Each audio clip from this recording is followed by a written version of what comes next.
Hello and welcome to the Winners of Sheffield podcast. I'm James Travis. I'm joined today by Brent Ford and the main man, Alex Fleming. Hello, how are we? Yeah, right? Very good. We are here at Play Padel, where you've been managing since opening day on 29th of March. 29th of March. Yeah, 9 months now, I think. Yeah, it's been amazing. It's been a whirlwind, but yeah, we've just enjoyed it. It's been an absolute blast and chaos. Still full, which is good. Long may it last, and then keep going. Good. I've got Brent with me today because, like me, he's a bit paddle mad, aren't you? Paddle obsessed. It's absolutely hooked. Ever since I started in June, it's just been mental. Is that what you found that's been the thing? Literally, like, as you know, there was nowhere to play really. There was a couple of individual courts across the city in the region. So we've had complete beginners from the start. We kind of started a big paddle community in Sheffield. And with that did loads of coaching sessions, beginners, and created a really cool community. But now we've started to see everyone kind of know what they're doing a bit more, and it's changed from like more intro to paddle sessions to more intermediate sessions, advanced sessions, tournaments. So like we're kind of moving with the community as everyone grows with it as well. I was saying before when we were chatting this morning, it's a bit like the old clubbing scenes where you've got pockets of mates, and it's so strange how sort of now I've got mates who are chartered accountants and what have you, just that I'm playing paddle with, and it's just sort of. I speak to paddle players more than I speak to a family. Yeah, and it's nuts. It's like it's an obsession that's gone beyond. So is it like, are you finding that people are just coming there travelling in? Are you finding that people's travelling? Yeah. Well, I mean, we've had people from all over come up and have a go, but like the market's growing and the demand is there, but the supply is also going to grow with it as well. So there are more and more places to play now, which is cool. And we're seeing people come from all over, but we're starting to see like our kind of south side of Sheffield community kind of be a bit more regular and enjoy it a bit more as well, instead of struggling to get a call. The only problem with this place is getting a game. Right? Literally. Not enough courts. Double the courts will be fine. So obviously we're here to talk about Play Padel, but you, if we can start with your journey, are you a Sheffield lad? Born and raised. Grew up in Sheffield, Millhouses, so literally just up the road. That's what's so cool about this, is that the five of us that set it up all grew up within a couple of miles of where we are now. So grew up in Sheffield, went to uni and kind of didn't really come back with work and travelling all over. I went into the golf industry, hospitality and sport, and then set up a business in sport retail, selling rare football boots, bit of construction management in there, and then kind of rolled that all into setting this business up, and took a bit of everything from all my experiences into translating it into paddle. So born and raised in Sheffield, so just cool to bring paddle to it as well. I was going to say, did you start in golf as a business in golf, or did you No, I went to university, did golf at university, so it was basically a business management degree, but all the case studies were golf. Right. When I sat with my careers advisor at school, GCSE, she said, what do you like doing in school? I said business. And what do you like doing out of school? I said golf. So there's a golf management degree there, so that's what I did that, and it was amazing. I went out to the Middle East and worked out there. Right. Ended up in the northeast of England, met my now wife and kids, and had my kids up there, and slowly migrated back to where it all started here, and the opportunity came up to do this, and we thought, why not? Mm-hmm. And you five together, I know that we spoke before, like really close. Yeah.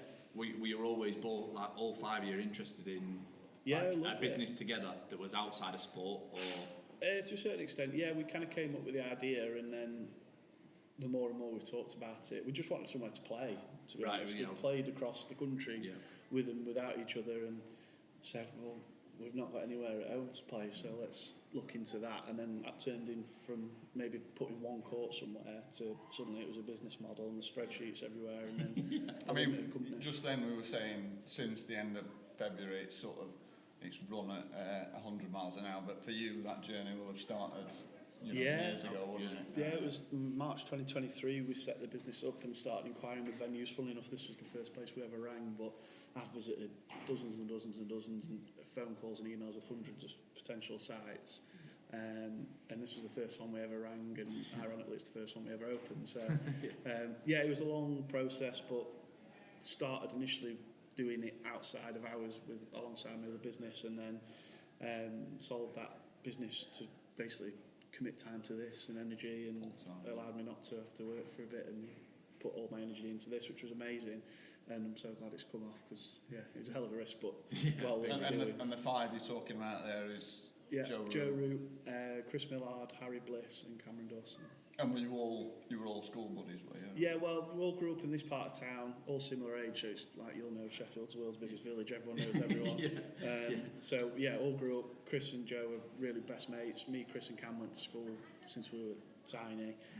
Harry I've known for over a decade, and all just really close pals, and just said, let's do this, and we've all got strengths and that we can work to in and outside of the day-to-day stuff, and it just was a good recipe, and we thought, let's give it a go. So it's been good so far, and we've got other fun, exciting ideas and spaces to grow and keep going and just keep enjoying it, really, having fun. Yeah, I've heard there's plans in the pipeline. We've got other opportunities, a few more sites in the pipeline already, which is good. Are they local, or are they? Yeah, South Yorkshire, but further afield as well.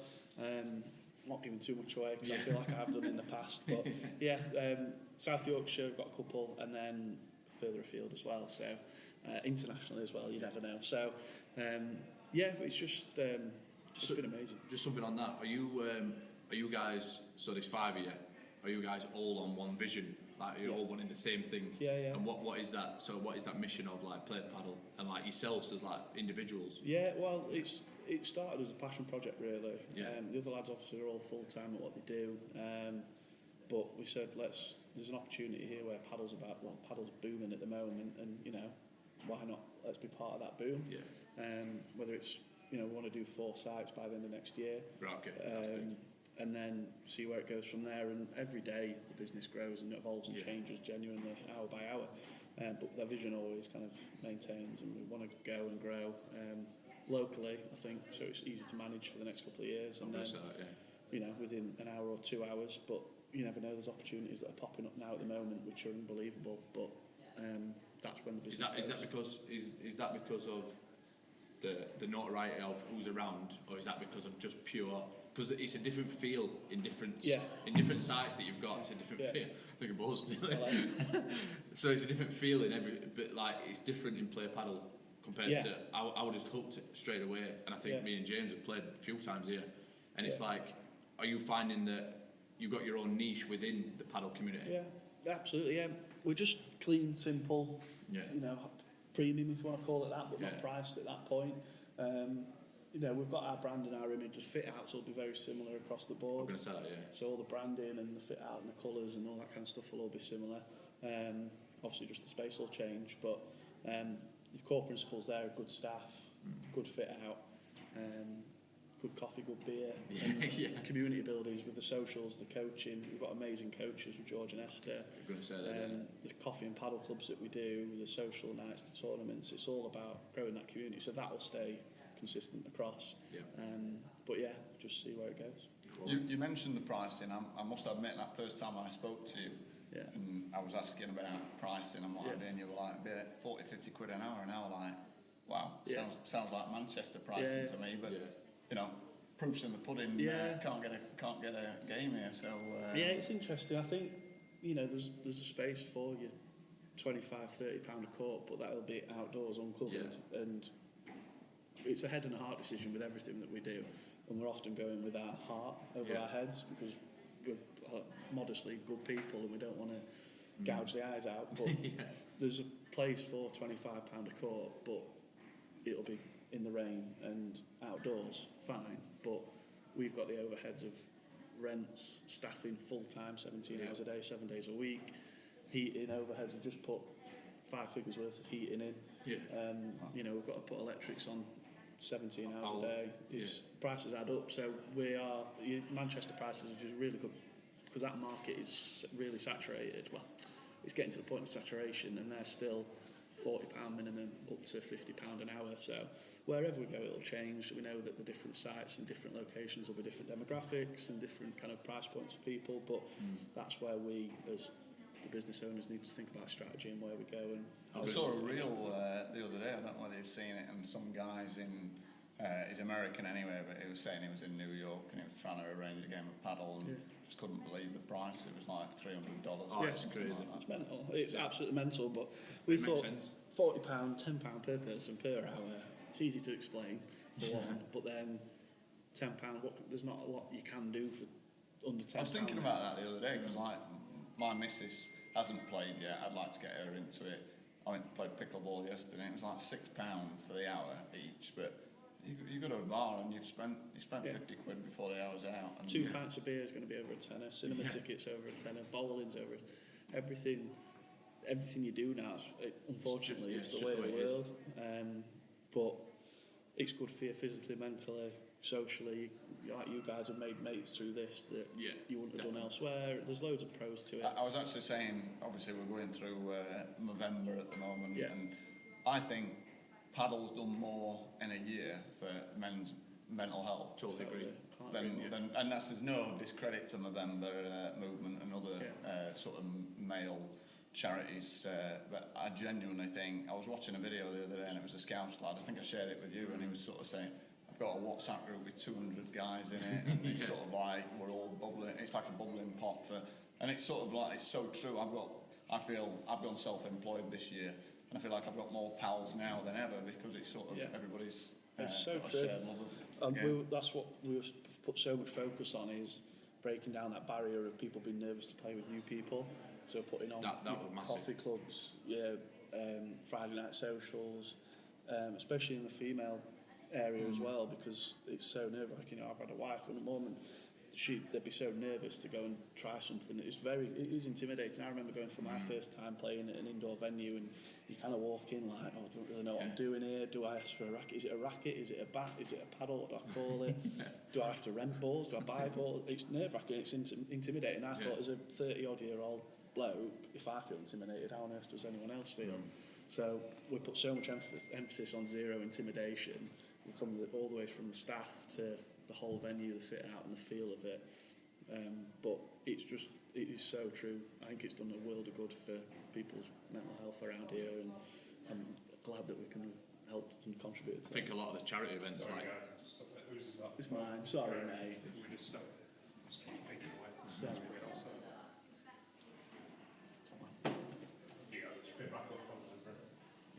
I think it's with the charity events as well. I think a lot of people are more willing to come together with it, because like you did the 24 hours here, and that was unbelievable.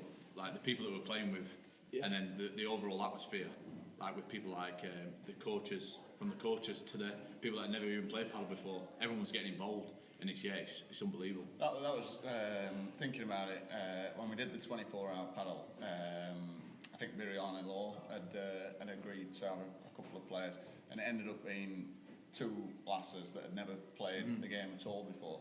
And whereas that could have been, it ended up being one of the best hours because we were effectively like coaching these guys. And I know since then they've gone on to play, and it's really good. We see a lot of corporate hires, if you want to call it that, where previously businesses might have done a golf day to entertain clients and customers, but now they're booking out the venue for 2 or 3 hours because to still bring clients, because it's a bit of a buzz, but it brings out the whole office. It's not just the upper management blokes, it brings out the whole office. Everyone can come and play. The barrier to entry is so low, people can just pop it over the net and have a rally.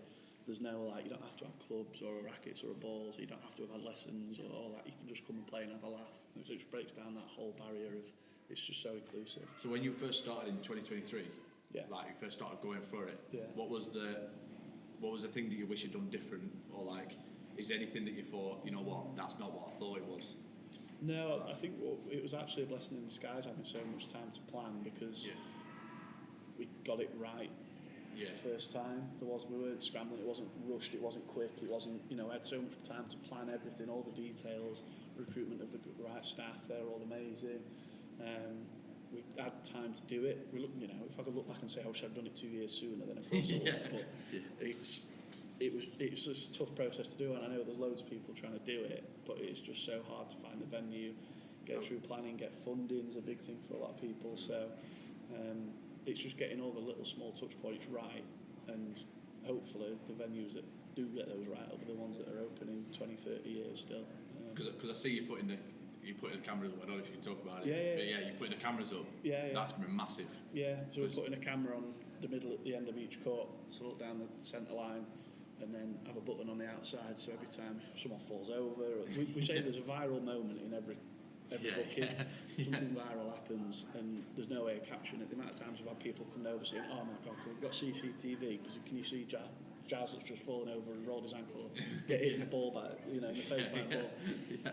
Something like that, something funny, or someone hits a good shot that they want to see and put it on social media, then run to the side of the court, bop the button, and records the last 30 seconds and goes onto the app where you can download it and share it and have a laugh at each other. So that's going on tonight, funnily enough, so hopefully have that set up by the end of the week. And then is that on all the courts? Yeah, all 4 courts. So again, it's an investment, but justifying the £40 an hour, it's when you're getting all this, and it adds up. So we want to do these fun things. So I spoke to a US guy about a pickleball franchise. He wants someone to be the franchise for the UK, and he was saying that all of their courts have that facility where you. And he said originally it was sort of like they were charging members extra, but then they just sort of bumped the price up, and everyone was happy to pay it. And regardless, you can have all of the. You can have all of the game effectively on. It's brilliant. There's a great bit of kit.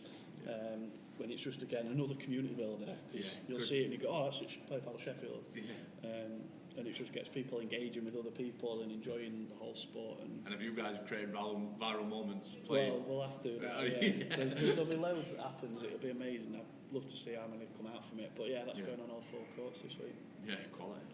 So obviously we've talked about your plans, and obviously it took a couple of years to get off the ground.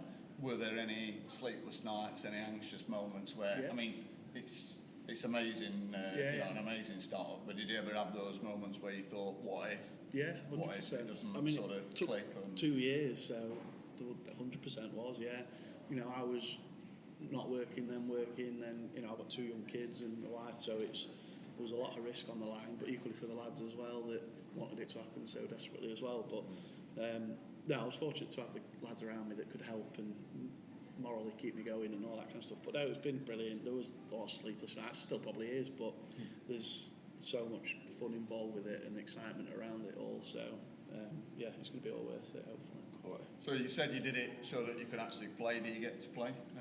Surprisingly, not as much as you think. How often are you getting a game?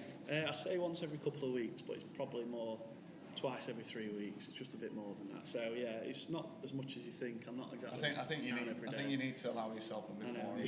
I need to sort of. But there's no privileges if we're playing. You're paying. So we always book in. We don't get any booking rights. So it's just finding a game, to be honest. But I need 2 more. I need to prioritise doing that a bit more, because again, being a human, you want to look after your physical and mental health as well. So I need to keep playing and keep active and stuff. Are you guys looking to collaborate with any other, not just sports, but like any other communities, like run clubs, anything like that? Yeah, always open to looking at stuff like that. We get a lot of people reaching out to us wanting to do stuff. I think we quite like that we're just clean and simple. There's no. Because I saw you do the. Why I said that is because I saw you do the Pilates side and the yoga. Is it yoga as well? Pilates, So we just did Padel and Pilates. We're doing it once every month, trying to. But that was just because we wanted to do a Padel and Pilates event, because it's a similar kind of market and demographic to who we want is what they want. So that just kind of worked. And Katie Bell are amazing, just down the road as well. So, but.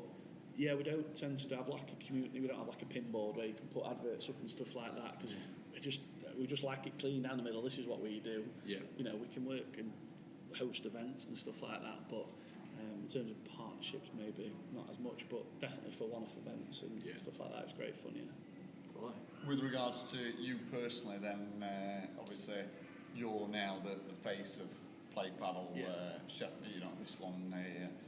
What's your long-term plan? Do you plan to bring somebody through and sort of go on to somewhere else? Or? No, well, I'll always be the mainstay, 100%. The day-to-day stuff I'm still picking up a bit, but this team that we've got are unbelievable, and they'll grow with us from day one. They're still all here from the day we opened, so they're amazing. So they'll grow with us, and as we open more venues, I can't be doing the day-to-day stuff as much or to the best ability as possible. So. Someone will be coming in, we'll get general managers, these guys will grow with us, and as we grow, they grow, and I grow, and just kind of all slowly expand. So yeah. That's good stuff. With regards to, I think I only preloaded it with one question ahead of the interview. Now that you've been on the podcast, and I know obviously Chris has been on prior, who do you think we should get in front of? Oh God, I wasn't preloaded. Winners of Sheffield. I met and did a few hours with Sam Bagshaw the other day. He's a guy who has a stammer and has got an unbelievable social media presence with raising awareness for people with stammers. So he goes around. I met him yesterday, by the way, down at just by chance, and it was only because I'd seen your video. No way. He came in and he was sort of, I didn't know his name, but I was like, oh, you're the guy. And even though I'd watched the video, I'd probably just watched it with no sound on or whatever, so I didn't know about the stammer. But as soon as he started talking to me, obviously that became apparent. And I've not left a room so inspired in ages than I did with him. Sam Bagshaw is cool. Sam Bagshaw, he's such a lovely lad. And we're coming for you, Sam. Definitely. He raises awareness for people with stammers, so he goes through drive-thrus and tries ordering drinks in cafes and that's his social plays media Padel. Stuff, yeah, so he just documents it all, and the engagement he gets from that community, and it really pulled my heartstrings with having kids. I thought, if my child, I want my children to have awareness of it because they might come across someone that's in their class, or what if they had a stammer? How do people perceive them? And I was talking to him about it. There's no awareness about it. You don't learn that kind of thing in school. You don't know. And I was asking him. I was really open and honest. I said, I'm going to ask how do you want me to react to you? Do you want me to maintain eye contact? Do I try and guess what you're saying? What triggers? I imagine that's the most frustrating thing when people are so he said, assuming what you. Don't say anything. Just let me get there, and just maintain eye contact. Because I was like, do I have a drink whilst he's, it was so. Because it creates that awkwardness. Yeah, in so it, I was like, what do I I wanted to know because I wanted to learn and be able to pass it on. So he just said, no, just let me finish and. Just keep maintaining eye contact like you would. So he's unbelievable. Is he Sheffield based? Yeah, I've not come across him. Yeah. No. It was so strange that he must have just been checking out the pickleball place like me yesterday. Really? So I was in there, and I'm one of them. Once I've seen somebody, I clock the face, and I was like, straight away, I know this guy, and then I was like, oh, you're the guy who did the video, and as soon as he started talking to me, I realised he'd got a stammer. And it is one of those where, like you say, I know a couple of people with stammers. I've actually got one myself. I only realised when it's not obviously dramatic, but when I do the podcast, and I'm watching it back and editing, I realise that 2 or 3 times I can sort of like trip up on something, and obviously it's only a very mild, but it makes you appreciate how people struggle to communicate sometimes. It'd be really good to show people and give him a chance. Powerful, that, wouldn't it? Yeah, it's amazing. Yeah, it's a good voice, that. Yeah, I think that would have to be an intimate one-to-one rather than I guess. I think that would be probably more intimidating for him. What's the plans? I know you can't release. No, too much. Open honestly, we want to just get more sites open, but we're waiting for the right ones. We've got opportunities all over the place, but we're just wanting the right ones. There's places you can open, next week, and there are some that are opening that we could have done, but we've decided not to for one or another reason. So whether it's location or size of the building or whatnot, so we're just waiting for the right ones, and we've got 3 or 4 that we're ready to move on now. So. Going back to the sort of anxiety of will it work, will it not work? Obviously, there are places like Spain, Sweden, where it both has worked, and then they've had the bubble burst, and it's sort of I don't fear for your place regardless of that. But do you think Sheffield? Do you think the UK will experience something similar to that? I think it will, whether it's 5, 10, 15 years, 20, 30, 50 years, but. It's your Italy's and Sweden's where people always... It's the naysayers where they say, oh, well, it's going to burst, the bubble's going to burst, but... And it's good to have some kind of anxiety about it, and be cautious of it, but the places that are closing in Sweden and Italy is where someone's opened 8 courts outdoors in, like, Bamford. They're opening them in the middle of nowhere, they're uncovered, they're outdoors, they've not got a bar, they've not got staff, they're unstaffed, they're just a digilock on a gate. The ones that are staying open are the ones that have got indoor they've got nice touch points like heating, cameras on the courts, good coffee, good beer. It's the high end staff. stuff, isn't it? It's the high end, but it's the ones feel. that it's the community ones. Yeah, the community it's feel. more than just slap some courts in a car park. Is that why you double down on the community side? Yeah, 100, you've got to. You've got because to. you see the word, we're not just building a paddle club, we're building a community. You see that everywhere. Yeah.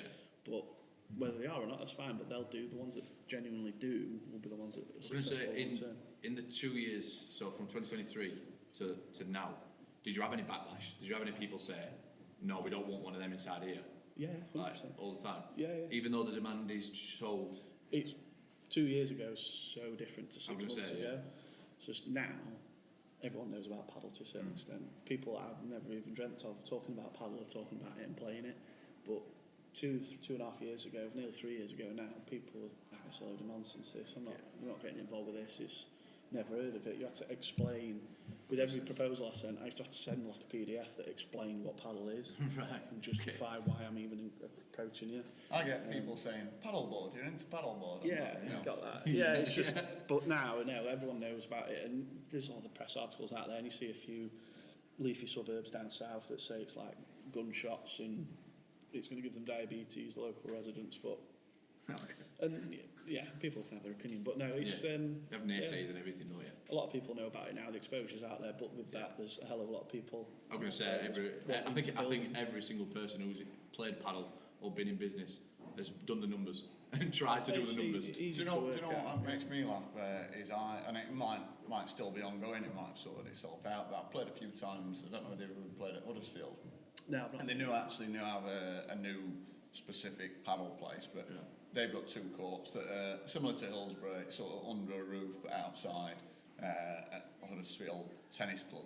And even though that's sold out all day every day and the tennis courts are barely used, you've got all the tennis players saying, oh, it's not a paddle place, it's a tennis club, and there's that snobbery around it, and sort of like, but it's like the guy who runs it is like, it makes financial sense. It's a commercial decision, you know. Yeah. And actually, they're going to have more, and even that, there's been a sort of headlock with you know the club owners, the club members don't want these. We've seen it with a club down the road that have got 1 court and don't want any more because the committee aren't allowing it. When I don't know the exact figures, but I can tell you the paddle courts made more than all their tennis courts in the last year. And that's why I think every man and dog's tried to. At least it's easy to work out. It's easy to work 16 out. 16 hours at 40 quid, whatever. But it's different. There's more to it. Way more to it. Yeah. It's good. It's good. It's powerful. I mean, is there any areas that in the UK that you've travelled to, try to play and think, you know what, we can do better than that? Not better, but just there's nowhere to play. I think we're just looking for the blank spots at the moment. I think a lot of existing operators are looking at big cities and which is wise to do so. So we're looking all over. Just literally looking on Playtomic, you can see where the nearest courts are to wherever you are. It's funny, Playtomic has only just come up, but I liken, and I'm not saying there aren't gay guys that play paddle, but I liken Playtomic to the straight version of Grindr. So I'm constantly adding guys and messaging my wife like, what's this Playtomic? Ping, ping, ping. Shows your rating. It's brilliant. It does our job, so it fills the course. It's a brilliant app, and there's certain things that could be better, but it's a great app for people. Again, not having 3 mates that can play at 3 o'clock on a Tuesday. I was saying that the other day. It's sort of like, I mean, I'm 43 now, and getting a mate to do something on a Sunday afternoon can be a nightmare. To get 3, and then like yesterday morning we got 3 for pickleball, and 1 dropped out at the last minute, and then you're sort of like, I've got 200 people in WhatsApp groups and messaging around. Trying to find people. But no, it's good. That's the community building. Is there anything that you would say, you know what, I wish that would changed in the community of paddle, or is it just like you're just growing with it as a group, collectively? Yeah. Because I know that you've got like sports, like you've got Joe Root, you've got Cameron Dawson, and then you've got people that are in sports now. So like, are they seeing things where they go, oh, I wish that were in that sport as what's in there? I think paddle's so early and its infancy in the UK. I think everyone's learning every day what's the best way to do it. That's why I keep going back to, we like just doing things clean and simple, stick to what we know, and do a few things really well instead of doing lots of things really average. So stick to what we know. Makes sense. But I do think you need to get yourself should have it contractual that you get at least a couple of 1 hours court a week. Yeah. I'll do that. It's got to be a viral moment on there. Yeah. To be fair, apart from when you stepped in for the 24-hour paddle, I don't think I've actually had a game with you. So we'll try and get a four-man. Yeah, get Stu on camera. Us four, I think, should get on court. Let's do it. Definitely. So yeah, I think you know, to be honest, we could chat all day about paddle, and we probably will. But honestly, I'd like to thank you for your time. Pleasure. Thanks for Thank coming you on. for coming. Thank you. Nice to see you, Brent. And, yeah, join us on the next episode.